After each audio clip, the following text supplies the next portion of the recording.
La fête de Saint-Servais, la fête patronale de notre village, notre faubourg et de notre paroisse.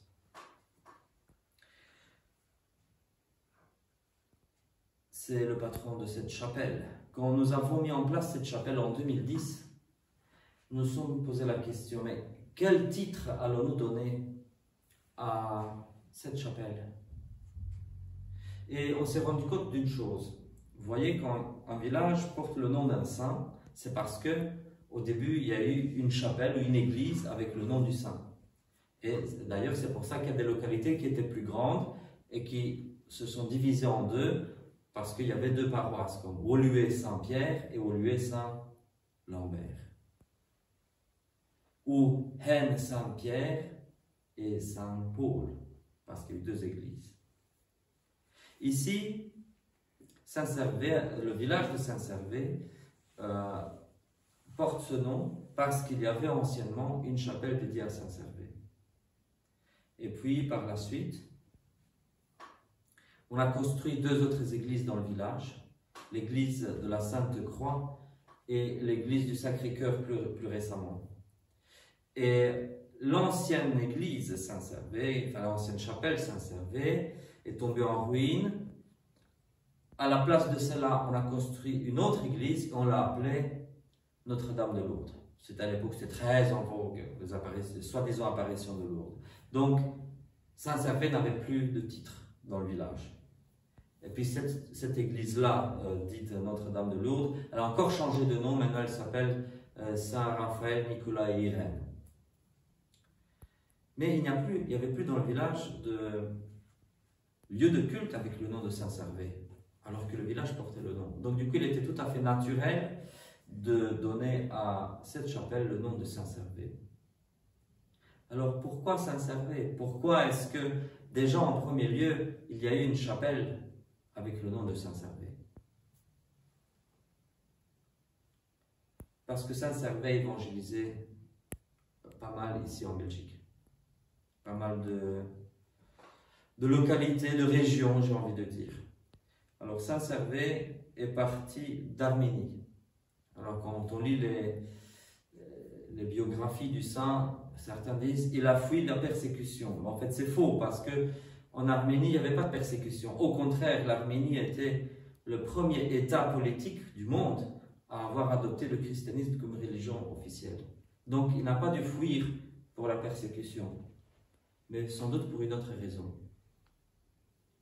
Probablement, son désir était de devenir missionnaire et de venir en tant que missionnaire.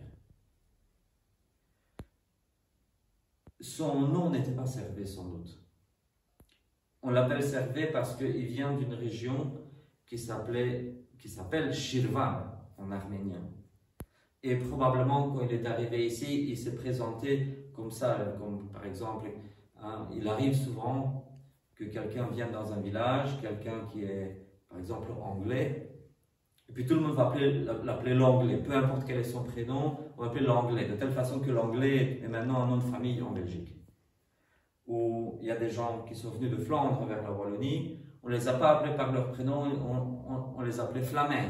Et puis Flamin ou Flamand est aujourd'hui un nom de famille. De la même façon, des Wallons sont partis en Flandre, on a oublié leur prénom, on les appelait de Walla, le Wallon. Donc de la même façon, Saint-Servais, on ne sait pas quel était son prénom. Probablement il s'appelait Pierre ou Jean, un prénom trop courant. Et du coup, c'est son gentilé qui lui est resté à la place du nom. Il s'est probablement approprié le sobriquet dérivé de son gentilé. Mais Saint-Servais est surtout renommé pour avoir lutté contre l'arianisme. L'arianisme, cette hérésie inventée au IVe siècle qui niait la divinité de Jésus-Christ. Et Saint-Servais a fait partie en Occident, en tout cas, en Orient, il y a eu beaucoup, surtout les pères cappadociens qui ont lutté contre l'arianisme, il y a eu beaucoup en Orient, y compris saint Athanase d'Alexandrie. Et en Occident, il y a eu quelques-uns aussi, comme saint Hilaire de Poitiers. Mais Saint-Servais était l'un des pionniers de l'orthodoxie ici en Occident. C'est pour ça qu'il a participé à plusieurs conciles locaux jusqu'en Bulgarie.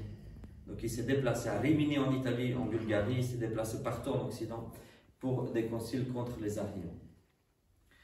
Pendant que Saint-Servais était le premier évêque de Tongres et Maastricht, il a déplacé le siège épiscopal. C'est lui le premier évêque de Tongres. Il a déplacé son siège de Tongres à Maastricht. Et il a rencontré Saint Athanase, qui était aussi un pionnier de l'orthodoxie. Saint Athanase qui était exilé, donc il était archevêque d'Alexandrie, et Saint Athanase a été exilé à cause de son orthodoxie 4 fois. Il a été exilé à Trèves. Trèves qui se trouve en Allemagne sur la frontière avec le Luxembourg et la Belgique. Et donc Saint-Servais a connu personnellement Saint Athanase pendant l'exil de celui-là.